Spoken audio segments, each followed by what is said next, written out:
എടാ അല്ലു, എന്നും രാത്രി 8 മണിക്കായിരിക്കും അവൻ ആ വഴി പാസ് ചെയ്യുക. പണി ദിവസം നമ്മൾ ആ സ്ഥലത്ത് അവനെ നോക്കി തമ്പടിക്കണം. മുന്നിൽ കൊണ്ട് എത്തിച്ചേരുന്ന കാര്യം അത് നമ്മൾ ചെയ്യും. ആ സമയത്ത് ഞങ്ങൾ അവനെ വളഞ്ഞിട്ട് കൂട്ടി ഓടിച്ച് മുമ്പിൽ കൊണ്ടുവരും. നീ ആ സമയത്തൊന്നും നോക്കണ്ട, അപ്പോൾ തന്നെ ഒറ്റ ചികിത്സിക്കോ.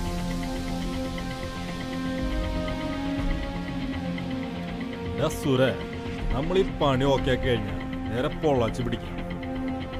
അതാശാൻ പറയേണ്ട കാര്യമുണ്ടോ? എപ്പോൾ വിട്ടെന്ന് ചോദിച്ചാൽ പോലെ. ആശാനെ, അപ്പം നമ്മുടെ ബാക്കി പ്ലാൻ എങ്ങനെയാ? എന്താ പിന്നെ വണ്ടി എടുക്കുമല്ലോ അച്ഛൻ. ചെക്കന് നാളെ നമ്മുടെ പരിപാടി എന്നു പറഞ്ഞു കൊടുക്കണം. ആടാ, നീ നമ്മുടെ ബാറിലോട്ട് വണ്ടി എടുക്കുക. നമ്മൾ അടിച്ചിട്ട് ബാക്കി പരിപാടി ആലോചിക്കും.